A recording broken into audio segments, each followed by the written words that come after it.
আলাইকুম মানে সাহেব আমরা সব এমব্রয়ডারি অফারটা করেন 22,000 23,000 টাকা বেতন সব মিলে 24-25 করলে ডাল ভাত খাইয়া চলে যাবে। আসসালামু আলাইকুম ভাই, ভালো আছেন? জি ভালো। ভাই কি করেন, ব্যবসা করেন না বিজনেস? মোটরতে চাকরি করেন? তো আপনার মাসিক ইনকাম কত? 18,000 টাকা বেতন। টোটালি 18,000 টাকা নাকি বাড়তি কম আছে? ফিস বেতন 18,000 হাজিরা গুনা তিন দিন এটি আলাদা। কত করে? 20,000। 19 করে এই জায়গায় কি মেস থাকে না ফ্যামিলি? ফ্যামিলি। তো আপনার মাসিক খরচ আছে কত? ঘর ভাড়া আছে 5,000 টাকা। কষ্ট হয়ে যাচ্ছে চলা। আপনি কি একাই কাজ চাকরি করেন না আমি আপনার একা। ভাবি ওই জায়গায় থাকেন? আপনার আপনি আমার ফ্যামিলি কীভাবে সংসার চলে আপনাদের? অনেক কষ্ট হয়ে যায়। তো আপনার কিছু বলার আছে এমব্রয়ডারি মালিকদের উদ্দেশ্যে? হ্যাঁ ভালো আছে।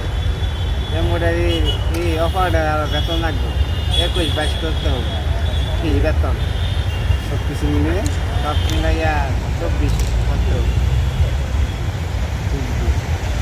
তাইলে আপনাদের দেখবার খাইয়া চলুন দেবে। তাইলে আমাদের ক্যামেরার সামনে বলে দেন যে আমি চাই সব এমব্রয়ডারি মালিক ধরে সালাম আলাইকুম মানে সাহেব আমরা সব এমব্রয়ডারি অফারটা করেন 22,000 23,000 টাকা বেতন সব মিলে 24-25 করলে ডাল ভাত খাইয়া চলে যাবে।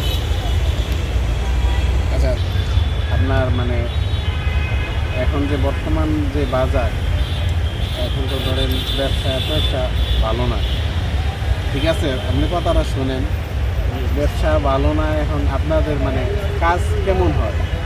কাজ তো ভালো প্রোডাকশন দিতে হয় এমনি তো 3-4 লাখ 5 লাখ প্রোডাকশন চাই মালিকটা আপনি কি নতুন মেশিন চালান না চাইবেন না? সেখানে প্রোডাকশন কেমন আসে? আর 3 লাখ একলা চালান? 3 পিস না? 3 পিস। প্রোডাকশন দিলে মালিকেরা প্রোডাকশন দিলে মালিকেরা বেতন বাড়ায় দিবে স্বাভাবিক। এখন বর্তমান বাজারে তো চলা কষ্ট। এটা সব কিছুর দাম বাড়ছে বেতন তো বাড়লো না। তো সরকারকে উদ্দেশ্য করে কিছু বলার আছে? সরকাররা কি বলবে?